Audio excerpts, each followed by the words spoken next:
ang mga kwento ng pag-ibig, kwento ng buhay, at kwento ng pag-asa dito sa Barangay Love Stories. Love Stories.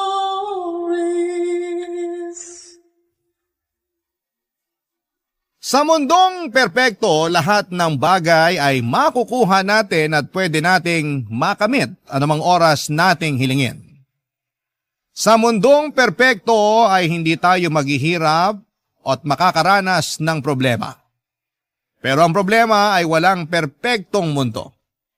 Ikaw kabarangay, ano ba ang hihilingin mong makamit kung magkakaroon nga ng perpektong mundo?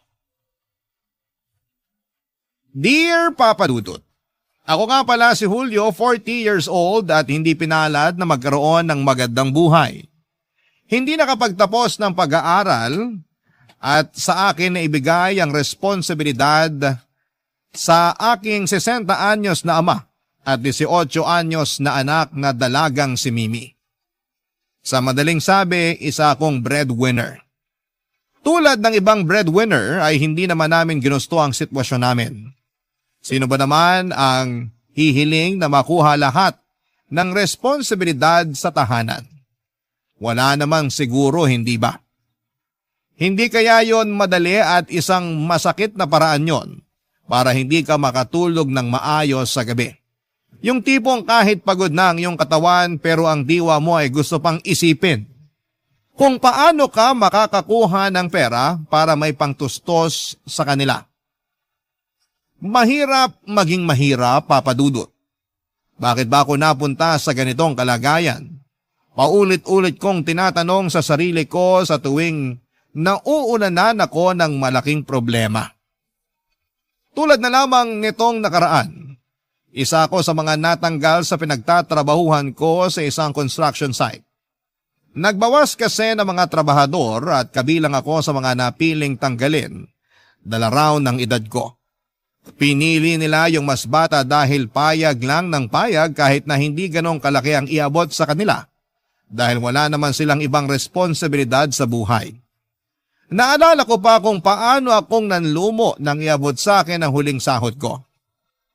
Nakapasok sa maliit na brown envelope yon.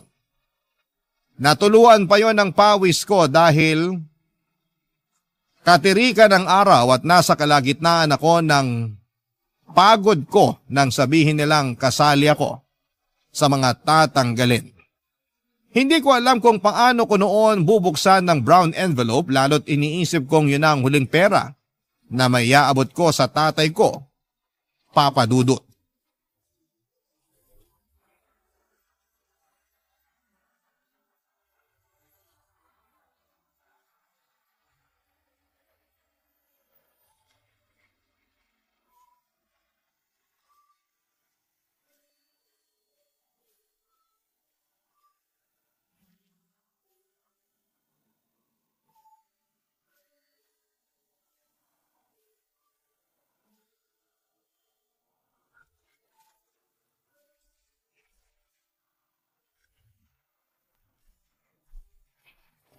Tay? Mimi? Julio, nakauwi ka na. Kanina ka pa namin hinihintay ng dalaga mo. Nagluto na ako tayo ng 2 beef noodles tsaka nakapagsaing na rin po ako. Kain na po tayo! Noodles ulit ang ulam? Yun na lang kasi ang nadampot namin sa kusina. Balak naming lutuin yung sardinas pero naisip namin na mas maganda kung babaunin mo na lang yun sa trabaho mo bukas. Ay, lutuin niyo na po. Pangdagdag sa ulam natin ngayon. Paano po yung baon nyo bukas? Wala na akong trabaho. Kaya hindi na kailangan ng baon. Hala tay, paano na tayo?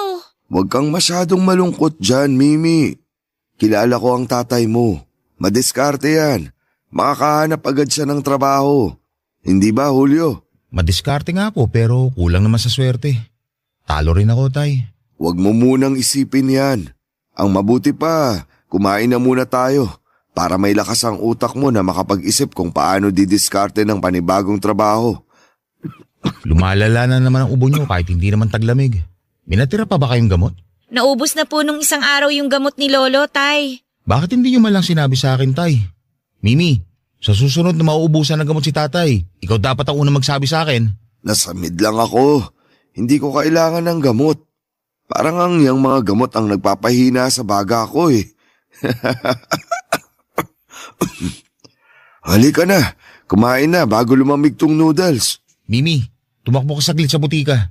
Ibili mo ang lolo mo ng gamot para sa ubo niya. Hindi na kailangan. Huwag po matigas ang ulo, tay. May huling sahod naman po akong natanggap. Huling sahod mo na nga yan eh. Kailangan tipirin. Kailangan mo rin yan habang naghahanap ng trabaho. Hayaan mo na ako. Nalamigan lang siguro ang likuran ko dahil nababad ako sa electric fan kanina habang nagpapahinga. Pero tay, Mamaya na lang po natin pag-usapan kung anong gagawin sa ubo ni Lolo at sa huling sahod po ninyo, Tay.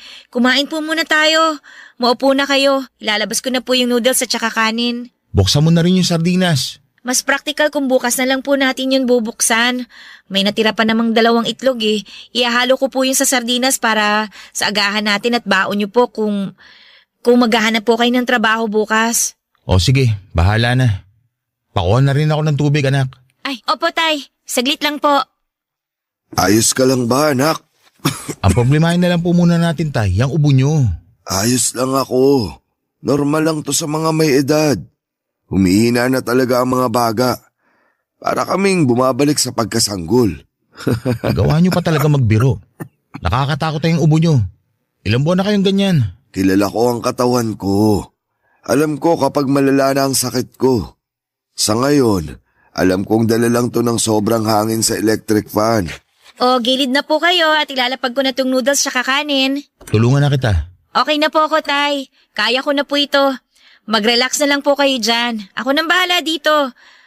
Teka, susunod ko na po yung tubig nyo. Gusto niyo po ba ng malamig? Kung ano na lang yung madaling kunin. Salamat, anak. Mabuti na lang at nandyan si Mimi na kasama natin dito sa bahay. Napakaswerte mo sa anak mong yan. Maaasahan. Hindi na gaya sa ibang kabataan ngayon na puro pagsa-cellphone ang inaatupag. Pasalamat din ako, tay, dahil ginabayan yung anak ko habang nagtatrabaho ko. Hindi naman yan lalaki mabuti kung hindi dahil sa inyo. Huwag mong kalimutang pasalamatan ang sarili mo, anak. Kung hindi dahil sa nakikita niyang pagsusumikap mo, hindi yan lalaking maunawain sa sitwasyon natin. Salamat po, tay. At pasensya na po kung natanggal ako sa trabaho. Hindi mo kasalanan na nawalan ka ng trabaho. Mahirap lang talaga ang mabuhay ngayon. Dala ng dami ng tao at taas ng bilihin. Huwag mo nang isipin yun. Ang problemahin mo na lang kung paano ka mabubusog sa noodles at kanin. Heto na po ang tubig. Hindi ko po nilagyan ng yelo para makainom din si Lolo. Ay, gusto ko ng may yelo dahil mainit. Inuubo na po kayo. Kung ayaw niyong uminom ng gamot, magtiis kayo sa maligamgam na tubig. Kain na po tayo?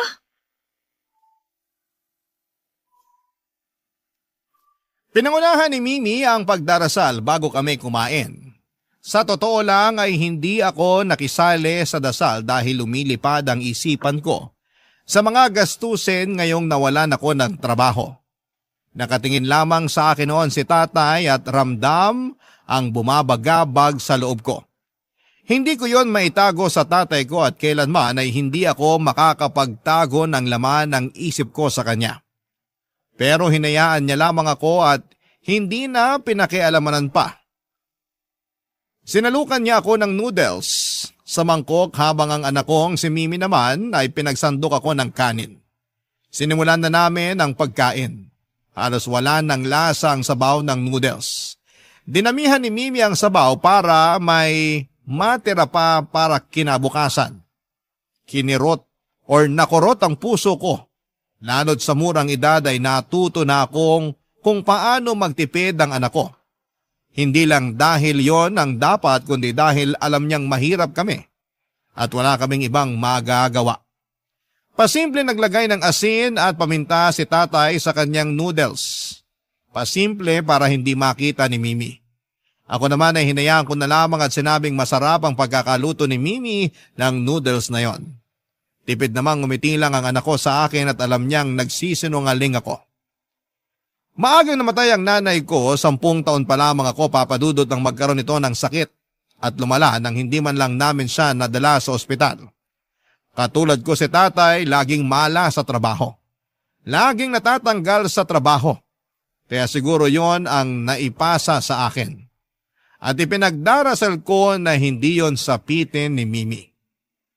Kaya lahat ay ginagawa ko para hindi siya mapahinto sa pag-aaral tulad namin ni tatay. Gusto kong putulin ang kamalasan sa amin ni tatay para hindi na yon umabot sa aking dalaga. Nang matapos kaming kumain ay niligpit na ni Mimi ang pinagkainan namin. Nagpaalam na rin si tatay para magbasa ng luma at naninilaw na dyaryo na paulit-ulit niyang binabasa bago matulog. Habang ako naman ay nagpahangin sa labas habang bit-bit ang baso ng tubig ko. Maya-maya pa ay nilapitan ako ni Mimi at alanganin na kinausap ako, Papa Dudut.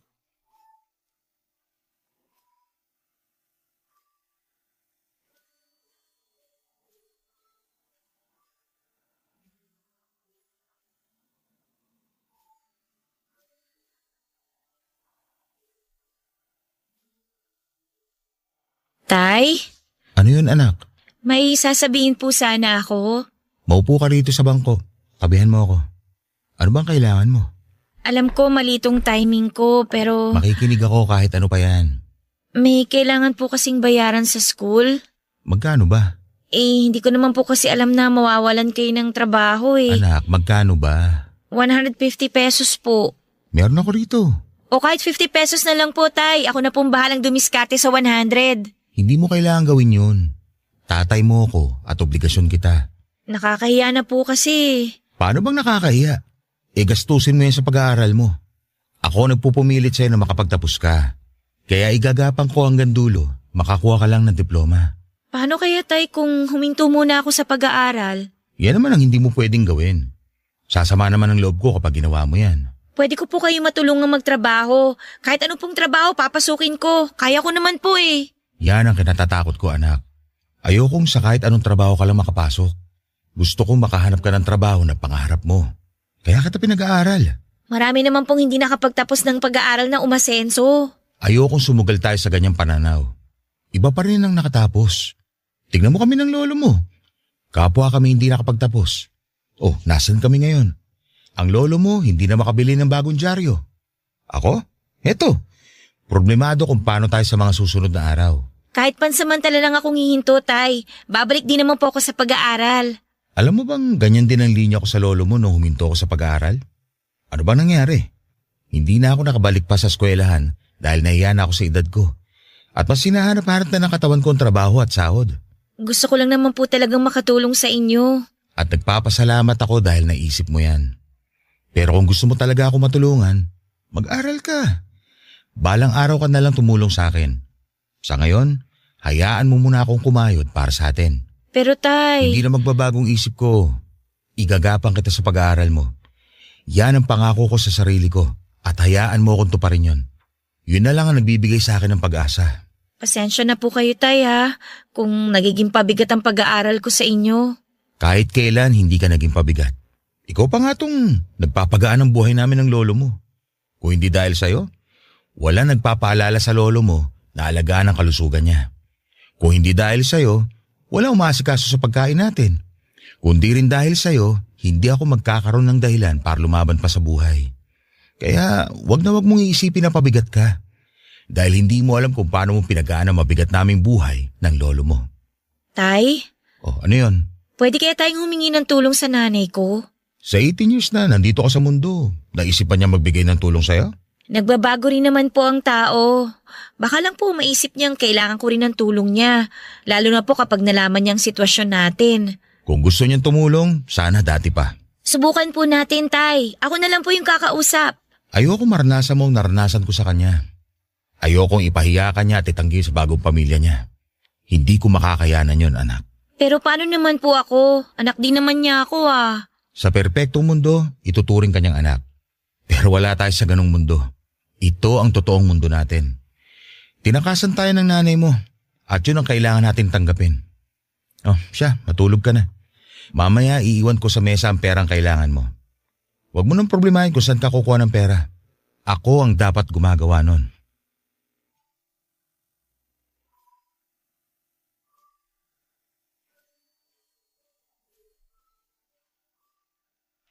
Hindi na umimik pa si Mimi at sinunod na lamang ang utos kong matulog na.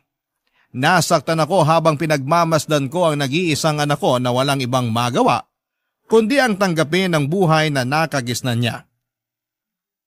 Sanggol pa lamang si Mimi nang iwan ako ng kanyang nanay para sumama sa ibang lalaki dahil napangakuan siya ng magandang buhay.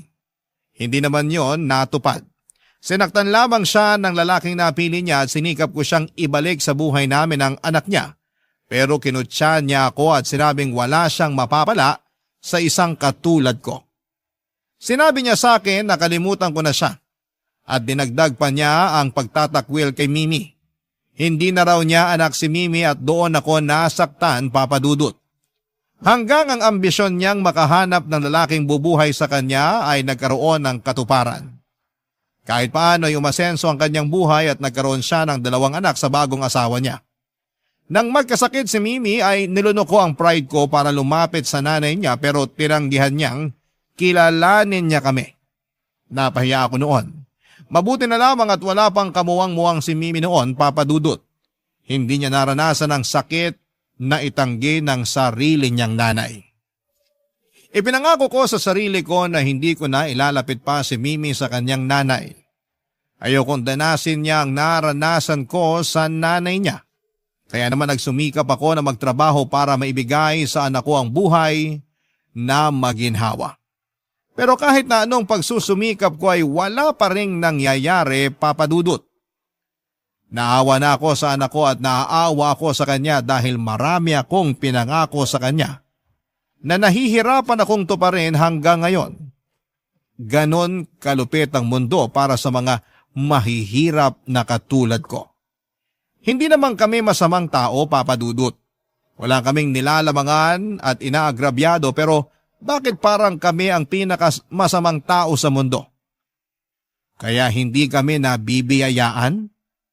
Aaminin kong nakakaramdam ako ng inggit, Papa Dudut, sa mga taong kahit na anong sama ng ugali ay patuloy pa rin ang pag-asenso.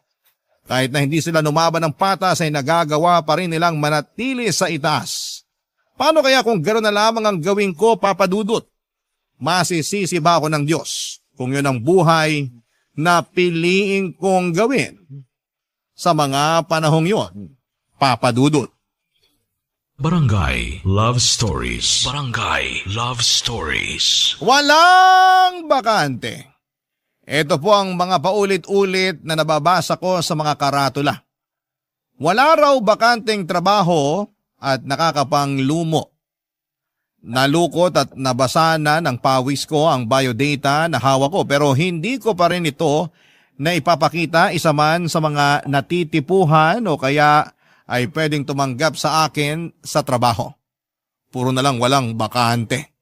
Buong araw na akong nag-iikot at tubig lang at ilang piraso ng candy ang sumasaklolo sa akin sa tuwing nangihina na ang aking katawan. Pamaypay ko na rin, Papa Dudut, ang biodata na hawak ko. Panlaban sa init ng panahon. Hindi ko na alam kung may tatanggap pa sa akin o may magbubukas man lang ng pintuan dahil sa itsura ko. Basang-basa at nanlilimahid na ang suot kong t-shirt at halos mapudpud na rin ang tsinelas na suot ko. Hindi ko na nga rin maintindihan pa ang amoy ko. Magkahalong amoy ng pawis ko at amoy ng mausok na kalsada ang nakayakap sa mga balat ko. Nakakahiya na tuloy lumapit at dumikit sa mga tao. Bandang 6:00 na ng gabi nang maupo ako sa gilid ng isang karinderya. Nagkasya na lamang ako sa pangsamyo ng mga amoy ng ulam sa tuwing binubuksan ng mga customers ang takip nito. Sinasabayan ko yon ng pag-inom ng tubig. May dala naman akong pera pero natatakot akong gastusin yon. Lalo't wala naman akong ipapalit doon dahil wala pang kasiguraduhan kung makakahanap ako ng trabaho sa araw na yon. Alam kong oras na para umuwi. Pasarado na ang mga construction sites at pasarado na rin ang ibang mga grocery o hardware na pwede kong pagtrabahuhan. Susubok na lamang ulit ako bukas. Nagdasal ako saglit na sana ay swertehin na ako kinabukasan. Pagkatapos noon ay naglakad akong muli papunta sa paradahan ng jeep pauwi sa bahay. Gusto ko sanang maglakad pero hindi na kaya ng tuhod ko. Baka bumigay na rin ang tsinelas ko. Tumayo na ako sa pagkakaupo at saka nagsimula ng umabante. Nasa kalagitnaan ako ng paglalakad nang biglang may matabig ang paa ko. Pagtingin ko sa sahig ay nakita ko ang itim na wallet. Lumakas ang kabog ng dibdib ko. Napatingin ako sa paligid at walang ibang nakatingin sa akin dahil abala rin sa kanilang mga sarili ang mga tao. Dinampot ko kaagad ang wallet at doon ay may ilang daang piso at ilang barya akong nakita. Napangiti ako. Yun na kaya ang sagot sa ipinagdarasal ko, Papa Dudut.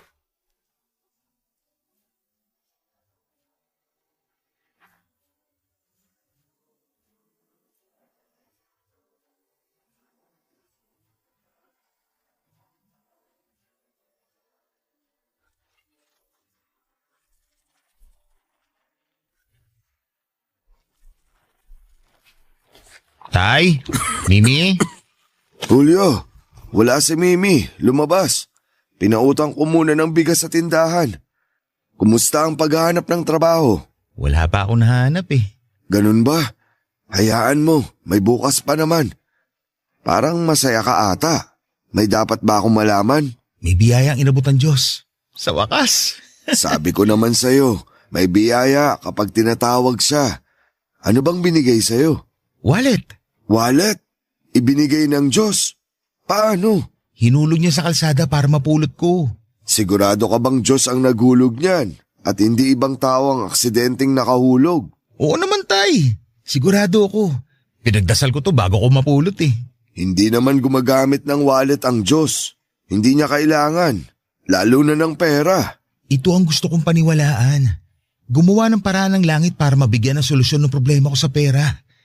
Alam niyang buong araw ako naghihirap sa paghahanap ng trabaho. Kaya bago ako umuwi, may pabaon na siyang inabot.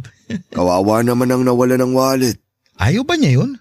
Ginawa siyang instrumento para matulungan ng mahirap na tulad ko? Parang hindi tama. Hindi ito iaabot sa paanan ko kung walang pahiwatig na para ito sa akin. Ang naisip ko lang sa sitwasyon mo, anak. Kaya nahulog ang wallet na yan sa paanan mo para masubukan ang dignidad mo. Ano pa bang susubukin? Araw-araw niya ako sinusubok. Hindi pa ba siya napapagod? Pagod ka na ba? Bakit kailangan yung tanungin yan? Malamang, oo. Sino bang hindi mapapagod sa buhay na to? Kulang na nga sa sustansya mga kinakain. Tapos pagkakaitan pa ng trabaho para makabili ng kahit konting panlaman ng sikmura. Nagastos mo na ba ang laman ng wallet? Pinambili ko ng gamot niyo sa ubo at ilang dilata na makakain natin sa mga susunod na araw habang naghahanap pa ako ng trabaho. Yung iba'y para naman sa mga pangangailangan ni Mimi sa eskwela. Meron pang natira at ilalaan na lang natin to kapag may bigla ang gastos. Wala bang ID man lang o ibang pagkakakilanlan ng wallet para maibalik natin sa tamang tao? Bakit pa natin ibabalik eh? Nagastos ko na nga yung kalahati. Hindi ko na naitago yung resibo ng mga napamili ko. Kaya huwag niyo na sabihin sa akin na ibabalik ko lahat ng pera para lang maibalik sa may-ari laman ng wallet na to. Naaawa lang kasi ako sa nakawala ng wallet. At sa akin, tay, hindi ka ba naaawa? Naaawa rin ako sa iyo. At ayokong madagdagan pa lalo ang awa ko sa iyo dahil sa pagkakagawa mo ng mali dahil sa kagipitan. Hindi ko ninakaw ang wallet na to.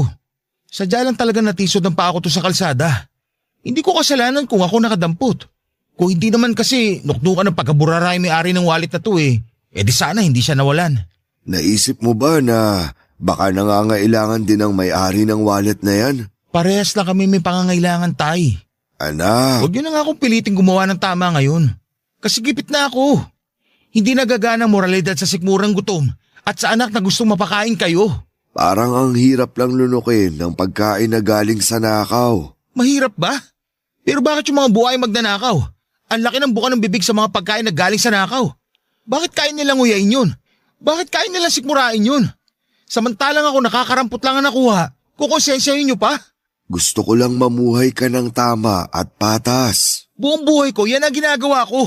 Pero saan ako dinala niyan? Sa kahirapan. Baka oras na nga, para ako naman lamang. Anak. Huwag niyo na akong pangaralan, tay. Magpasalamat na lang kayo dahil may naiuwi ako. Dahil kung wala, pare-parehas tayong sisigmurain sa gutom.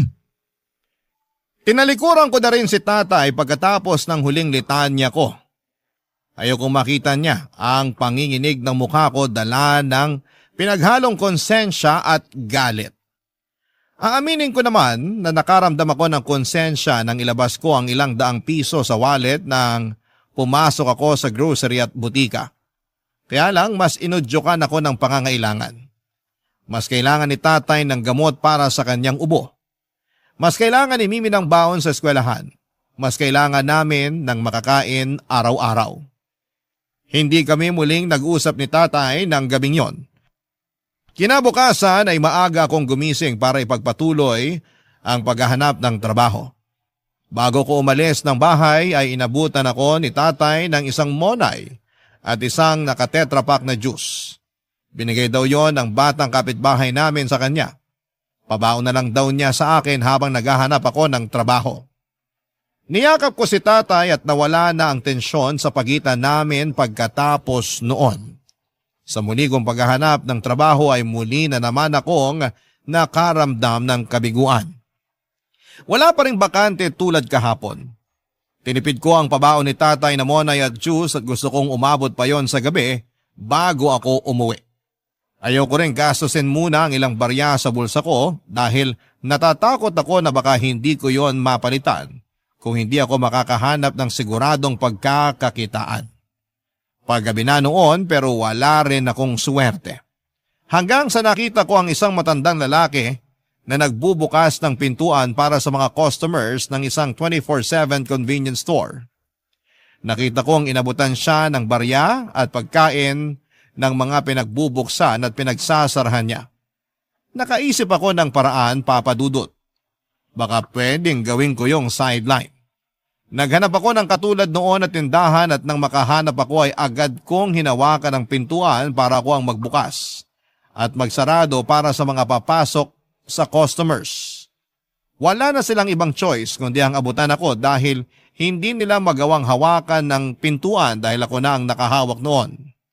Tila ba naging utang na loob yon sa kanila kaya paglabas nila ng tindahan na yon ay napipilitan silang abutan ako ng barya o pagkain.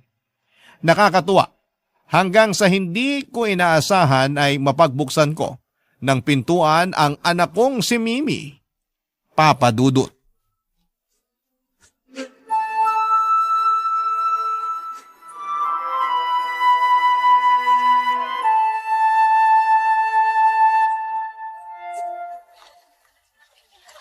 Tay, anong ginagawa niyo rito? Ikaw, anong ginagawa mo rito? Paggabi na. Kanina pa tapos ang klase mo dapat. Nagpaalam po ako kay Lolo na may bibilin ako saglit. Kayo po, bakit kayo nagbubukas ng pintuan ng convenience store na to? Dito na po ba kayo nagtatrabaho? Parang ganun na nga. Paano po parang ganun na nga? Ano bang bibilhin mo rito? Alam mo namang mahal dito. Bakit hindi ka na lang bumili sa mga tindahan malapit sa bahay natin? Dito lang po kasi may nagbebenta ng kailangan ko ng ganitong oras eh. Ano bang kailangan mo? Tay, sagutin niyo po muna yung tanong ko. Tumabi ka nga muna rito sa gilid at harangan mo yung mga customer na papasok. Dito po ba kayo natanggap ng magtrabaho? Magkano po papasahod nila sa inyo dito? Bibigyan po ba nila kayo ng uniform? Wala akong uniform. Magkano po ang pasahod nila? Hindi nila ako pinapasahod. Tumabi ka sabi. Baka masita ka ng guard pati ako madamay. Tay, ano bang nangyayari talaga? Ano ba tong ginagawa nyo? Pinagbubuksan ko ng pinto ang mga customer. Tapos binabayaran kayo? Inaabutan lang ako ng barya o pagkain ng mga customer. Kung sino man yung makonsensya at maawa. Hindi kayo totoong empleyado dito? Ang dami mo namang tanong anak eh. Imbis na marami na akong kita ngayon, inaharang mo pa. Pasensya na kayo, Tay. Gusto ko lang naman kasing malaman kung bakit kailangan nyo tong gawin eh. Dahil kailangan natin ng pera. Yun lang. Wala po ba kayong nahanap na ibang trabaho? Hindi pa ba trabaho ang tawag sa ginagawa ko? Hindi naman to permanenteng trabaho, Tay. Wala namang permanente sa mundo eh. Paano kapag nahuli kayo ng mga empleyado sa ginagawa nyo? Bawal po yan. Paanong bawal? Ang dami nang gumagawa nito. Nakikigaya lang ako. Huwag po nating gayahin yung mali. Anong mali sa ginagawa ko? Tumutulong pa nga ako sa mga customer na maraming bitbit at hindi mabuksan ang mabigat na pinto. Hindi ko naman sila pinipilit na abutan ako. Kusa lang lahat ang bigay nila sa akin. Nakita mo itong mga barya ko? Galing lang to sa mga ilang customer na pumasok na. Wala pa akong 3 oras na nagbubukas ang pinto ah. Ano pa kaya kapag ginawa kong 8 oras to? Saka heto may mga pasobra silang pagkain na binibigay na lang sa akin. Total, nandito ka na rin naman. Isabay mo na to pa uwi mamaya. Mamili ka rin ang gusto mong baon sa school. At yung iba, iwan mo na lang para sa lolo mo. Baka pumapagalitan kayo ng guard, Tay. Trabaho niya itong magbukas ng pinto para sa mga customer. Paano siya magagalit eh? Binabawasan ko na nga ang trabaho niya. Magbantayan na lang siya sa loob dahil baka manakawan pa sila. Tay! At pagka uwi mo, ayoko mababanggit mo to sa lolo mo. Nagkatampuhan na kami kagabi. Ayoko maulit pa yon. Ano po bang pinagtalunan ninyo? Hindi na mahalaga yon. Sa amin na lang ng lolo mo. Tay, total mukhang nakarami na naman kayo. Baka naman gusto niyong umuwi na tayo. Kulang pa to para sa akin. Mas marami pang dadagsang customer mamaya at lalo't uwian dyan sa katapat na opisina. Hihintayin ko sila. Ikaw umuwi na. Maaga pa ang pasok mo bukas. Tay! Anak, sumunod ka na lang pwede. Hindi na ako natutuwa na magpaliwanag sa'yo kung bakit ganito lang ang ginagawa ko para kumita ng pera para sa atin. Kala mo ba madali to para sa akin? Nakapangliliit pero wala akong magawa kasi kailangan natin ng pera. Umuwi na tayo, Tay. May awa ang Diyos. Bukas makakahanap ka rin ng trabaho. Makakahanap? Ilang walang bakante na karatula lang hinahampas sa akin ng kapalaran mula pa ng isang araw. Yun ba ang awa?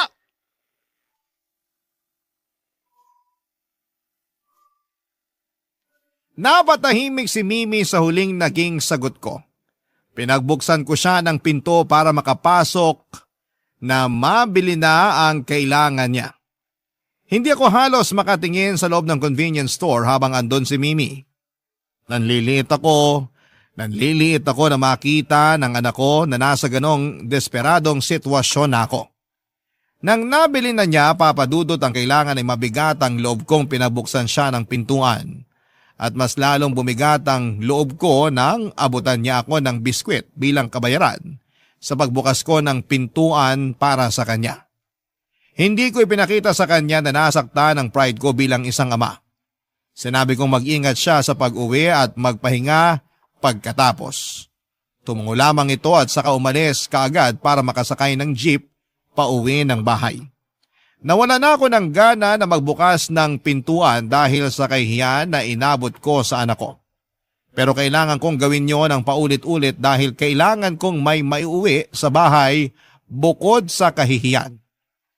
Ang nagpasaya na lang sa akin noon ay nang makita kong isa-isang nagsilabasan ng mga empleyado sa katapat na opisina ng convenience store na yon. Napangiti ako. Marami akong kinita sa araw na yon. Siguro ay ₱300 rin ako at bukod pa sa mga naiuwi kong pagkain na inabot sa akin.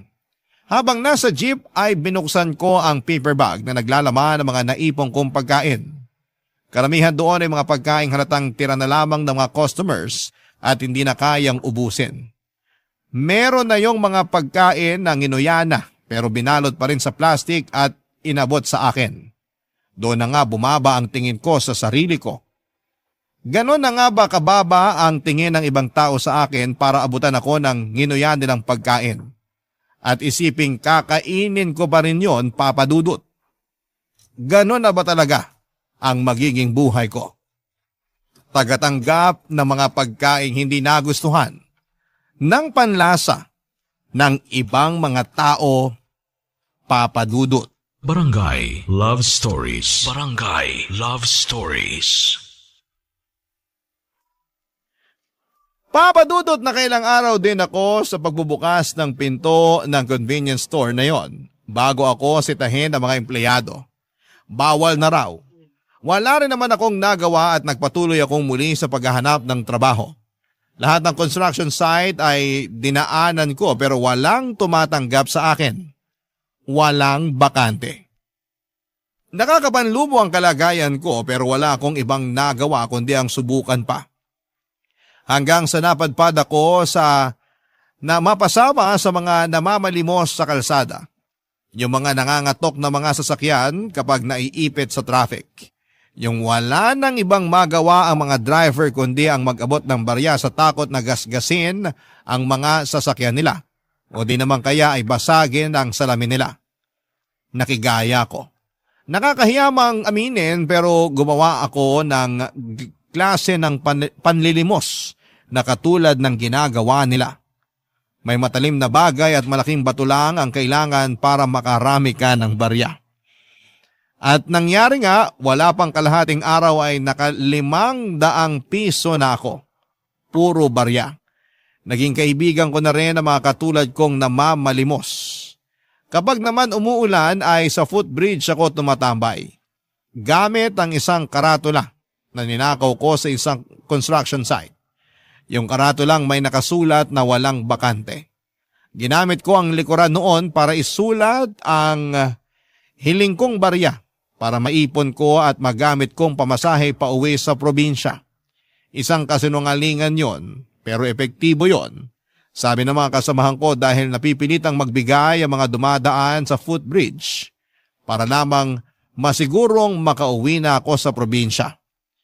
Sa isip nila siguro ay para mabawasan na ang mga pakalat-kalat na namamalimos sa footbridge. Dahil sa pamamalimos ko ay nakaka 7 hanggang 800 piso ako kapag maraming tao. Masaya na ako noon.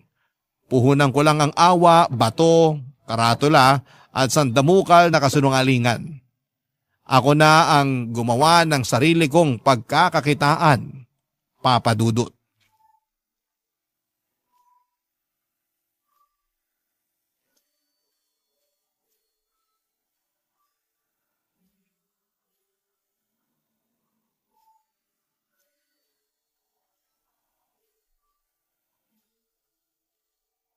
Bumili ako ng igadot lumpia sa karinderya. Pagsaluhan na natin bago lumamig.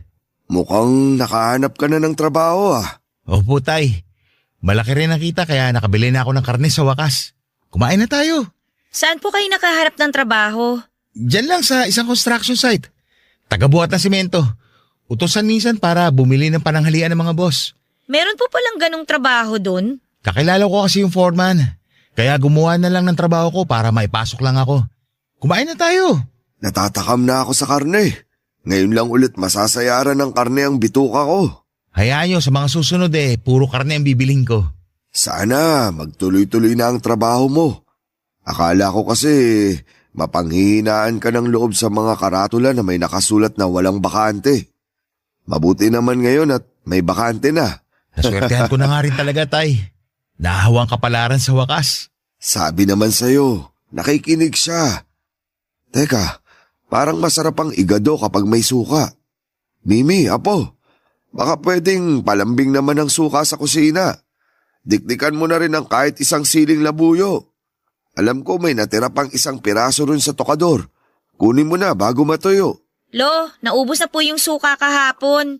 Bumili ka muna, Mimi, para maganahan ng lolo mo na kumain. Bumili ka na rin ng iba mong gustong pagkain doon. Pati baon mo para bukas. Kala ko po magtitipid tayo. Hindi na muna. May sapat naman tayong pera. Ang tagal na natin nagtitipid. Wala namang masama kung gagastos tayo ngayon. Mukhang maganda talaga ang pasahod sa'yo sa bagong trabaho mo, anak. Nakakatuwa naman. Hindi na natin kailangang magkasya sa noodles lang. Hindi na natin kailangan tubigan ng marami ang noodles para lang magkasya sa ating tatlo. Salamat sa Panginoong Diyos. Oh, eto na, Mimi, yung perang pambili. Hihintayin ka namin makabalik saka tayo sabay-sabay nakakain. Sige po, akin na po yung pera. Teka, at bibilangin ko muna. Bakit puro barya? Yan ang binayad sa'yo sa construction? Ako na lang ang nagpabaryan nito. Para may pambayad ako sa jeep. Alam niyo naman minsan, hindi binabalik ang sukli. Kailangan eksakto lagi ang bayad. Why shot ako, no? Hindi ka ba mahihirapan yan? Lalo't tig-piso ang karamihan ng pinabarya mo. Mabigat yan sa bulsa ng shorts mo. Sanay naman na ako, tay. Saka ayos lang to. Minsan kasi kapag bumibili rin ako sa mga tindahan, wala silang panukli kapag buo. Kaya mas magandang barya na lang lagi ang iaabot ko. Sa bagay, katulad nung tindahan dyan sa tapat natin. Pagkasungit-sungit ng tindera. 50 pesos na buo, nagmamaktol pa kapag babaryahan. Tama lang yung naisip mo, anak. Bakit po marumi yung mga barya, tay? Hindi nyo man lang ba chinek muna bago nyo tanggapin? Sobra naman yung mga nagbarya sa inyo. Parang walang galang sa pera at sa inyo na rin mismo. Kasalanan ko to, anak. Nahulog ko kanina sa kanal itong mga barya nang pauwi na ako. Hindi ko na agad nahugasan kasi gusto ko nang umuwi. Akin na muna yung mga barya, tay. Hugasan na lang muna bago ako bumili sa tindahan. Nakakaya naman kung amoy kanal pa yung ibabayad ko sa kanila. Baka hindi pa ako mapagbilhan. Sige nga, anak. Pasensya ka na sa abala. Hayaan mo sa susunod, mag-iingat na ako para hindi mahulog sa kanila mga barya. Basta mag-iingat na lang po kayo lagi. Kung ano man po yung ginagawa nyo. Gusto ko po, mag-ingat kayo palagi, Tay.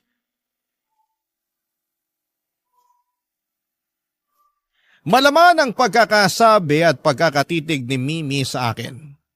Hindi ko nga yun natagalan, napatingin ako agad sa mga barya at nagkunwaring binibilang ang mga yon makaiwas lamang sa kanya.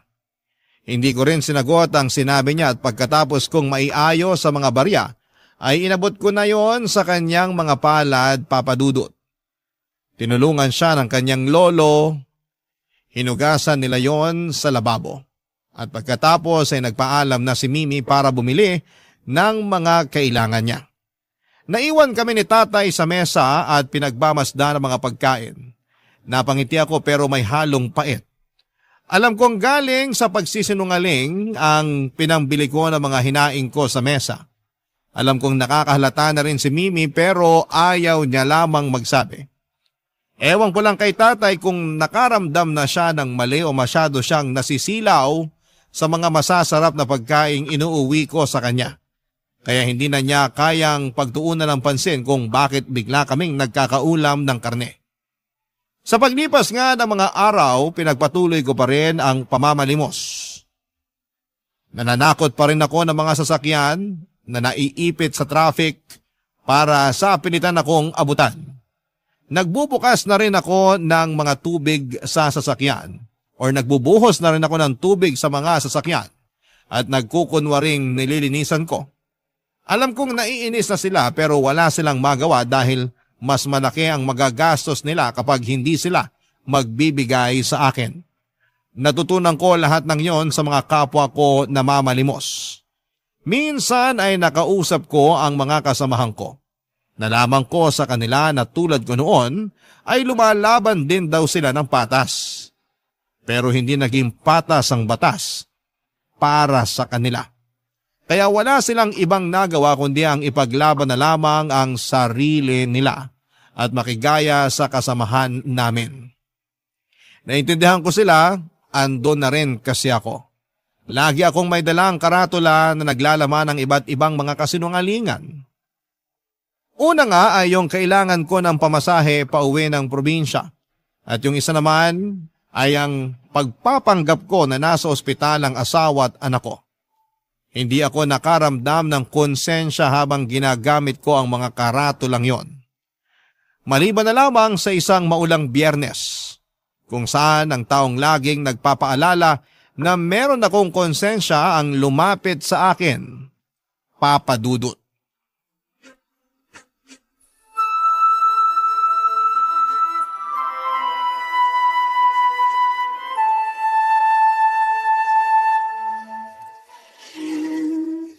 Julio, anak, Tay, anong ginagawa niyo rito? ikaw, anong ginagawa mo rito? Tay, Para saan ang mga karatulang nakabalandra sa harapan mo? Sinong asawa at anak mo ang nasa ospital? Bakit ka uuwi ng probinsya? nasan si Mimi, Tay? Nasa bahay, pinabantay ko ron. Huwag niyo ako isusumbong sa kanya. Ayokong bumaba lalo ang tingin niya sa akin. Siya nga mismo ang nagsabi sa akin tungkol sa ginagawa mo. Alam niyang dito ka nakapwesto sa footbridge sa hapon tuwing umuulan. At alam niyang sa kalsada ka sa umaga. Wala akong ginagawang masama. Hindi pa ba masama tong panluloko sa kapwa mo? Ako lang ba gumagawa nito? Marami kami. Bakit ako lang nadidigdig dito? Pero bakit kailangan mong sumali sa karamihan? Kasi sila lang yung nakakaintindi sa sitwasyon ko. Naiintindihan naman kita, anak. Paano niyo ako naiintindihan? Lagi niyo nga pinaparamdam sa akin na mali ako sa mga pinipili kong pagkukunan ng pera eh. Ay, pwede ba akong tumabi sa'yo rito? Hindi ko naman pag-aari yung footbridge na to para pagbawalan ka. Anak, bakit ka umabot sa ganito? Dahil sa hirap ng buhay. Meron pa bang ibang sagot? Bakit kailangang ilihim mo to sa amin ng anak mo? Kasi pinamumukhaan niyo lang sa akin na mali itong ginagawa ko. Lagi na lang ako nalilit sa sarili ko tuwing hinuhusgahan niyo ako. Hindi kita pinagbabawalang mamalimos. Kung ito na lang talaga ang pwede at kaya, sino ba naman ako para magreklamo pa? Yun naman pala eh. Hayaan niyo na ako. Umuwi na lang kayo, tintayin niyo na lang mga karne na iuwi kong pangapunan niyo. Yun naman ang gusto niyo, hindi ba? Karne na ulam sa araw-araw. Ang hindi ko lang matanggap, bakit kailangan mong magsinungaling sa dahilan mo ng pamamalimos sa kapwa mo? Wala kang asawa at anak na nasa ospital. Wala ka rin probinsyang uuwian. Dahil sa ganitong paraan lang ako nabibigyan ng pera. Dahil sa awa. Ay, alam mo ba, nung namatay ang nanay mo, namalimos din naman ako para lang matubos ang bangkay ng nanay mo sa punerarya. Nagsulat din ako sa karatula na humingi ako ng tulong para matubos ko ang nanay mo. Doon ako nakalikom ng pera para may palibing ng maayos ang nanay mo. Malaki ang utang na loob ko sa mga nanlimos sa akin noon. Hindi ko yun makakalimutan. Ano pinuputo mo ngayon, Tay? Walang masama kung hihingi tayo ng tulong. Hindi natin pwedeng sarilinin habang buhay ang bigat. At alam ko na ang panglilimos ang paraan mo para sabihin sa iba na nahihirapan ka na. At naiintindihan kita, anak. Hindi kita hinuhusgahan tulad ng iniisip mo. Nasasaktan nga ako kasi sa iba ka humihingi ng tulong imbis na sa amin na malalapit sa'yo. Kasi naman, Tay. Alam ko, hindi ka man magsalita. Pero alam ko kasi anak kita. Hindi nyo alam, Tay. Wala kayong alam kung gaano kabigat sa akin na humingi ng tulong sa iba. Kasi nasanay na ako na lagi nag-aabot ng tulong. Hindi ko alam kung paano ako masasanay na ako ang inaabutan. Ay, anak, gusto ko lang magpasalamat sa iyo sa lahat ng ginawa mong sakripisyo para sa amin ng anak mo. Hindi madali yung ginagawa mo. Yung inaabot mo sa akin lahat at wala kang tinitira para sa sarili mo.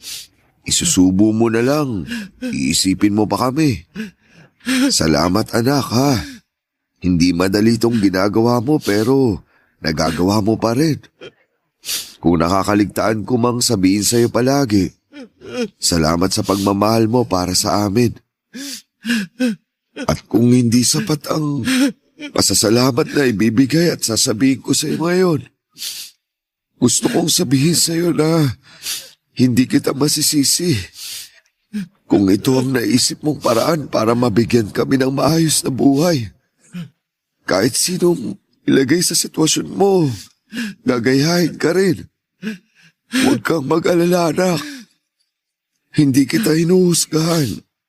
Sa totoo lang, hinuhusgahan ko ang sarili ko dahil hindi ko man lang naipaglaban ang buhay na nararapat para sa iyo nung bata ka. Kasalanan ko kung bakit ka umabot sa ganito. Kung nagsumikap lang ako lalo noon, hindi mo kailangang magsulat ng mga kasinungalingan sa mga karatula. Maambunan ka lang ng barya. Pasensya ka na, anak. Pasensya ka na talaga. Tuluyan ang napaiyak si tatay habang hawak ang mga karatulang ginawa ko. Inalalayan ko siya para hindi bumagsak sa pagkakaupo niya. Doon ay niyakap niya ako. Nagkaiyakan kaming dalawa at tinanggap namin ang kahinaan namin ng mga oras na yon. Hindi ka talaga makakapagtago ng kahihiyan mo sa mga taong mahal mo. Pagkatapos noon ay inaya na akong umuwi ni Tatay Papadudot. Itinapon ko na rin ang karatula ko. Ayoko nang gamitin yon para manloko ng ibang tao at totoong wala namang masamang humingi ng tulong sa iba. Pero mali na hahaluan mo ng pangungonsensya at kasinungalingan para lamang maabutan ka. Tuluyan ko nang tinalikuran ang pamamalimos, Papadudot. Ang mga naipong kong barya ang siyang ginamit ko para maging pamasahe para makalayo sa lugar namin at makahanap ng trabaho. Sa awa naman ng Diyos ay natanggap ako sa Laguna bilang tagabantay ng mga puno ng mga lansones, guyabano, rambutan at iba pa. Malawak na farm yon. Hindi ganong kalaki ang sahod pero libre ang tirahan ko at pagkain. Kaya naiipon ko ang sahod ko para maipadala kina tatay at kay Mimi. Nakaraos pa rin naman kahit papaano ang buhay namin at sa awa ng Diyos at sa gawa ng pagsusumikap ko, tuwing day off ko naman ay umuwi ako sa amin para makasama ko ang mga inspirasyon ko. Naging sapat na yon para sa akin. Pinayagan ko na rin si Mimi na mag-sideline bilang tagabantay ng parlor na malapit sa amin. Pero pinayagan ko lang siya tuwing wala siyang klase. Gusto ko pa rin unahin niya ang pag-aaral niya sa lahat. Si tatay naman ay nag-i-extra bilang taga-tanggal na mga damo sa isang subdivision. Hindi nila magawang tanggihan si tatay dahil naaawa na rin sila dala ng edad at kabaitan nito. Mas naging maayos na ang buhay namin lalo't naisipan naming magtulong-tulong at hindi lang umasa sa kaya kong ibigay. Masaya na ako sa kapalaran ko, Papa Dudut. Hindi man ganong kalaki ang nakukuha naming pera pero sumasapat naman ang mga kinikita naming yon at alam naming napaghirapan namin ang perang yon. Hanggang dito na lamang po ang aking liham. Sana po ay nakapaghatid ako ng aral at ng pag-asa sa lahat ng mga tagapakinig ng inyong number 1 radio station sa Barangay LS 97.1. Muli ako po ay lubos na nagpapasalamat sa inyo. Ang inyong forever kapuso at kabarangay, Julio. Barangay Love Stories. Barangay Love Stories. Napakasakit na nangyari kay letter sender. Pero buti sa uli, naging maayos pa rin ang buhay niya. Anong say mo sa Barangay Love Stories na ito? Pagkwentuhan natin sa comment section yan. Nagustuhan ng iyong napakinggan? Ituloy yan via live stream sa www.gmanetwork.com/radio. Barangay LS 97.1 forever.